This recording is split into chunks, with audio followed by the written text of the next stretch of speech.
অনেকগুলো বছর এগিয়ে গিয়েছে জগদ্ধাত্রীর কাহিনী। দুর্গা এবং জগদ্ধাত্রী দুই চরিত্রেই অভিনয় করছেন অভিনেত্রী অঙ্কিতা মল্লিক। গল্পে মায়ের আদলেই চরিত্রটা গড়া হয়েছে।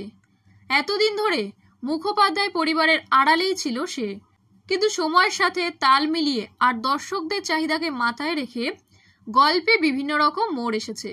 কাহিনীর একটা বড় অংশ জুড়ে রয়েছে কৌশিকী মুখোপাধ্যায়ের প্রতিপত্তি। জগদ্ধাত্রীর অসুস্থতার পর গোটা পরিবারকেই ধরে রেখেছে কৌশিকী, এমনটাই এতদিন দেখানো হয়েছে। এই চরিত্রে অভিনয় করছেন অভিনেত্রী রূপসা চক্রবর্তী। দেখানো হয়েছে পরিবারের যত সমস্যা এতদিন ধরে সবটা সামলে আসছে, কিন্তু এখন কৌশিকীকে মোটেই পছন্দ না দর্শকের। সমাজ মাধ্যমের পাতা ঘাটলে এমনটাই দেখা যাচ্ছে।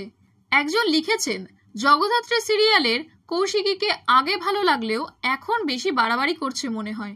পরিবারের বড় ব্যবসা, সম্পত্তির মালিকানা পাবে কে, সেটাকে কেন্দ্র করেই এগিয়ে চলেছে গল্প। দর্শকের একাংশের দাবি কৌশিকীরও অনেক দোষ আছে। একজন মন্তব্য করেন, সম্পত্তি থেকে সবাইকে বঞ্চিত করলে পরিবারে অশান্তি তো হবেই।